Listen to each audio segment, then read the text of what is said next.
Welcome back to the channel, everybody. For those who are new, thank you for joining us. My name is Garrett. I make a lot of fly fishing videos currently, but these videos are going to be a little bit different. I have two that are coming out right now. One is my favorite things from 2025 fly fishing edition, and this is my fly tying one. So I'm going to talk about only fly tying products on this, and these are things that I've used in 2025, discovered in 2025, or just really enjoy having in my kit in the year of 2025. So stay tuned if you want to know more about what I used in 2025 and what I really enjoy. So the first thing that's on the list are my Ahrex hooks, specifically the saltwater series of Ahrex hooks. They have, I think, like 8 or 9 different style of hooks in there, and they have been awesome. I've been tying a lot of really big flies this year for golden dorado and peacock bass, but also for my local saltwater fishing. The specific minnow and blue water hooks, the 270 and the 280, have been awesome. I've also really liked the Bob Clouser and the saltwater streamer hook. They're great. I use them for clousers, game changers, poppers. You're going to see some later in this video, and a lot of other things. And Ahrex does a really good job. Their customer service has been really good to me, specifically. And the hooks have always been sharp. They've always been strong for me. And they're really affordable comparatively. Other brands out there might be double and sometimes triple the price. And Ahrex keeps their price relatively modest for what it is, especially when I buy in large quantities. So if you're looking for a hook to use on your next adventure for peacock bass, dorado, roosterfish, stripers, largemouth, smallmouth, rockfish, lingcod, whatever it may be, look at Ahrex hooks. They are a totally good candidate and definitely worth your consideration when trying to choose your next hook for something like that. The next thing is kind of a unique thing. It is stuff from fellow fly tyer and fellow incredible fly tyer, Rupert Harvey. Rupert Harvey is based out of Ireland, and he ties some of the best predator and saltwater flies in the world, in my opinion. He has stuff like these foam bodies, which are specifically what I love. This is his Nyarp one, not your average Reaper popper kit. It comes in 3 parts. You assemble them all together to get a head that looks like this. You do it all on a hook. I did this for display purposes, but you do it all on a hook, and you end up, when done correctly, a fly that looks like this. So you can get these beautiful, giant, large flies that have the right proportions, the right tail size, and if you know how to use an airbrush, which I'm pretending I know how to do that, you get these really beautiful popper heads that you can brag about on your next big fishing adventure. He does a lot of stuff for GTs and bonefish and permit, but these ones are specifically tied for golden dorado. So we have a juvenile golden dorado here and just something bright and flashy for this one.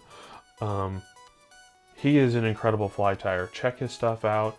Hopefully I'm showing you some screen capture from his website. He does a really great job with this stuff, and for someone who is another fellow fly tyer, I'm just thoroughly impressed with his innovation specifically. Learning how to use laser cutters and 3D printing and just producing really consistently good flies. There's not many other people on the planet that can do that. So check his stuff out. I've really enjoyed using it. I use these in conjunction with with Ahrex hooks, and man, they are wicked sharp and the proportions are spot on. He gives you all those measurements and all those guides. If you don't like Ahrex or you don't want to use Ahrex, they also have Gamakatsu specifications on there as well. But really been loving Rupert Harvey's stuff. He's really an innovator in the fly tying world, in my opinion. All right, next up on the list are a couple materials from Nature Spirit specifically. This has been the year of rubber legs, or silicone legs, whatever you want to call them. Hairline dropped a couple new silicone legs, and Nature Spirit dropped, I think, like 4 different types of silicone legs, all underneath their own label. So they're not a different company that is selling it through them, but their own specific ones. And the ones I'm most excited about this year have been Nature Spirit's, let me get the name right because they all have similar names, Disco Living Legs. The Disco Living Legs specifically are the ones I like. It's going to be hard to see, hopefully the close-up you could tell, but these are textured rubber legs. I'm super jazzed about these because I can't wait to use them in the salt water for rockfish. With the extra texture, which is only on one side, just so you know, I expect water to grab these legs differently and cause them to wiggle a lot more. I think that's the intention behind them, and I think that's exactly what will happen. Plus, it's something cool. You don't see a lot of innovation in that. Usually you see it in colors or barring. In this case, it's a totally different surface to the legs. They also came out with some wavy legs and some small half-size skinny nymph legs. They're all really good. These come in a number of colors, but go to your local fly shop and ask for Nature Spirit living legs, Disco Living Legs specifically, and get whichever ones you're after. I'm really jazzed about these specifically for my saltwater flies this year. And next, the next thing on my list, like I mentioned, is another Nature Spirit product. Nature Spirit has had these for as long as I can remember, but before them, they were Fish Hunter. Fish Hunter had very specific marabou that is now available through Nature Spirit. And Fish Hunter marabou, specifically their Spey marabou or their premium marabou, whichever one you want to call it, is the best in the world. It gives you the best of all worlds when it comes to it, and in this case, I have almost every color at this point. I know I have over half of all the colors that they offer, but I have a lot of it, and it is the only marabou I use when it comes to stillwater flies, or any flies for that matter. The tips are delicate and nice enough, you can see I'm just poking out right here, that you could palmer the marabou like you would on a steelhead fly, like a hobo spey or a 9-volt or any other spey fly that uses palmer marabou. The lower section down here, what I'd call the tenderloin of the marabou, is incredibly fluffy like woolly bugger marabou, so you can absolutely use it for tails, which I do. And the best part about all this, besides the fact that the marabou is good and it works, and is you get a lot of bang for your buck. It's almost nearly a full pack in here. You get a lot of marabou for the price. Besides all that, almost every feather in here is actually usable. Other companies out there who don't grade their marabou, who just sell you a large pack of it, you might have 50% that is completely trash. The stems are twisted, the dye didn't penetrate deep enough, the tenderloin of the marabou is all mangled and beat up. It's awful. Nature Spirit is not the case. They do a really good job with quality control and a really consistent dyeing process. The only thing I would say on their dyeing is their black tends to rub off onto your fingers a little bit, which almost every company does anyway, so they're not the only one that has this as a problem. But that's kind of it. This stuff is awesome. When it comes to natural materials, Nature Spirit is one of my favorite places to get it, and specifically their Spey marabou is just out of this world fantastic.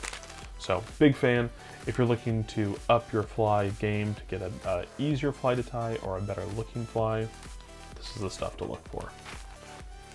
All right, the next one on my list is kind of a weird one. It is glue. I'm not a big glue guy, especially when it comes to travel. So if anyone's seen me at a fly tying show or out and about, I don't bring glue with me typically. I've had too many problems with glue exploding in the bag and causing it to smell terrible and ruining all my tools or materials in there, and I don't want that. And when I'm doing a display fly, just tying at a show to show someone how to tie, gluing is not required typically. So, but when I'm at home, I use the Zap-a-gap half-gram tubes. These tubes are each half a gram, and you get 5 in a pack, so you get 2.5 grams total. And they each come with their own individual nozzle. This is one that I've been working on right now, and they last a surprisingly long period of time. Not only on your desk, but just using them on materials and flies. The nicest part about it is they don't drip out unless you squeeze them, and they don't really dry up too badly. Sometimes the tip will dry out a little bit, but a little bit of mechanical force on that tip to kind of break up the glue, and it's back to being usable.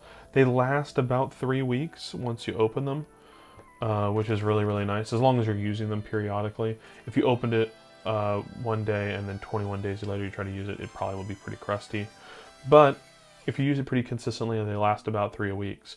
The other nice thing is if this does dry out, I use it for a week and then I go off on vacation and I come back and it's all dried out, it's half a gram. Toss it and just get a new pack. So I usually buy these in, obviously they come in packs of 5, but I probably buy these packs in packs of 4 at a time. And they last me a good 6 to 12 months, depending on how many flies I'm tying that require actual Zap-a-gap. The lids never glue close, they never tip over and spill, you never waste product. It is the best move out there. This tip, I would love to take credit for discovering this product. I mean, it's available in all the fly shops everywhere, but the person who kind of got me started on this was Gunnar Brammer out of northern Minnesota. He ties a lot of predator flies for pike and muskie and bass and peacocks and largemouth and things like that. And that's what he uses. He uses these.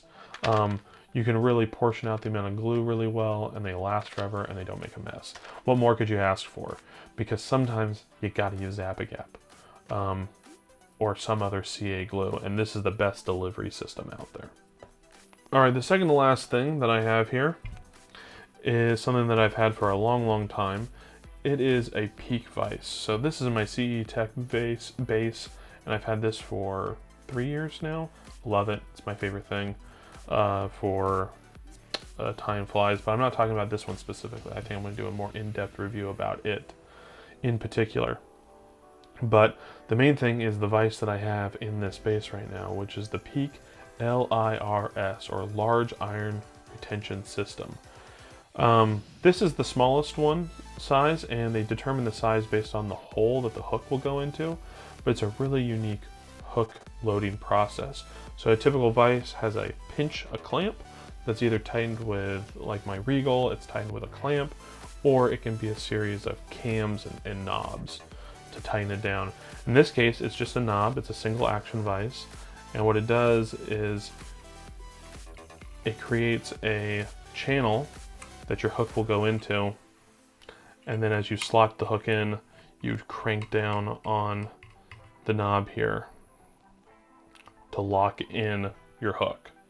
This vise is really only designed for tying really big flies like those poppers you saw at the beginning, or big articulated streamers. The only other person I know in fly tying out there that consistently uses the LIRS vise is Brian Wise from Fly Fishing Ozarks YouTube channel. He uses it for a lot of his flies, and I believe Pat Cohen also used it when he was a fly tyer. But Brian Wise is the other guy that uses this, and I only break this out when I need to tie big flies, because my other peak doesn't open wide enough. My Dynaking is just, I don't use that very much anymore, and my Regals don't open wide enough. So if I want to use big hooks, this is the one you have. It can probably handle a hook down to a size 2 just fine, and then handles hooks as large as a size 6, size 8 for me. If you're using even a heavier wire hook, you might need to go up a size in vise, and it might mean you'll only be able to tie down to a 1/0.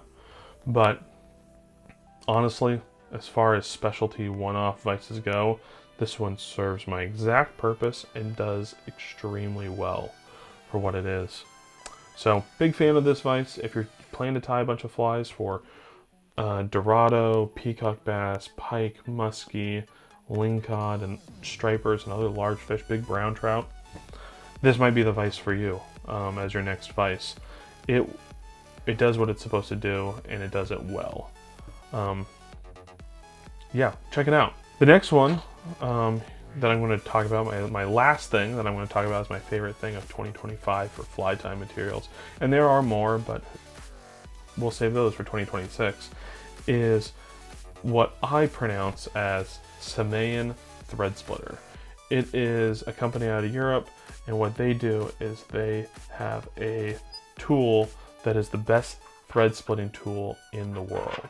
And so I'm leaving my LIRS up here, and I'm just adding some flat 140 thread from vise here. And what it does is you have this tool from Smhaen, this orange handled tool, and from the naked eye it just looks like a really nice bodkin. And I guess you could use it as that. The tip's blunted, so it's not sharp at all, but that's on purpose. I cannot show it. I don't have a camera available to me that can take a close up enough picture of this tool to show you it. And honestly, when I show people in person, they can't even see it, but I pass this tool around and let people feel it. And what you'll feel at the end here is a very slight burr. And that burr is what is used to grab the thread. So you use the shaft of it to smooth out your thread, and then you're able to grab half the thread with the burr and shove the tool in and immediately split your thread. It works every single time without ease. I can do it one-handed if I wanted to, which is really impressive. There was a Stonfo tool out there that worked 20% of the time. I hated it. I threw mine away. And the other nice thing about this is being able to do it one-handed, mindlessly, ups my production level significantly.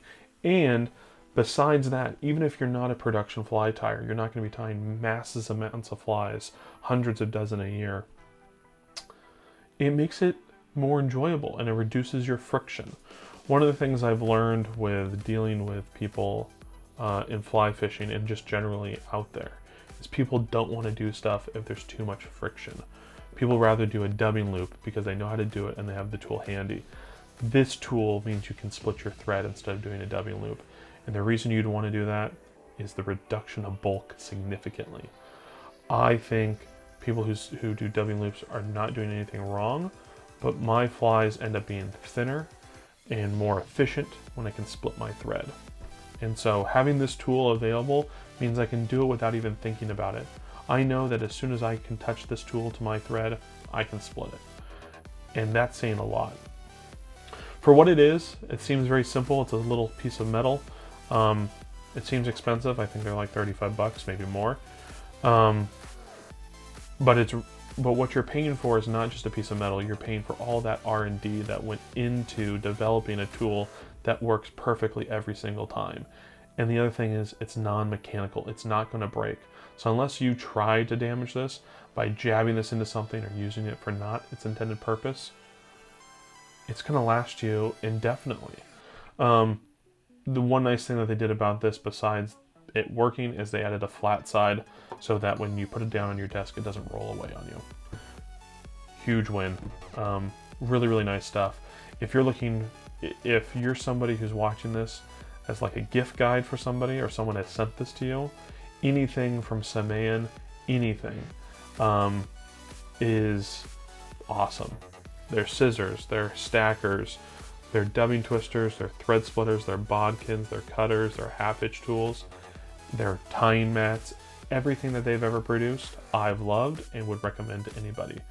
They are on this pricier side as far as those things go, but worth every single penny. All right, I think that does it for us. Those are my favorite things of 2025. Again, I probably could have pulled out another 40 items out of here to show you, but we'll save those for 2026 and beyond.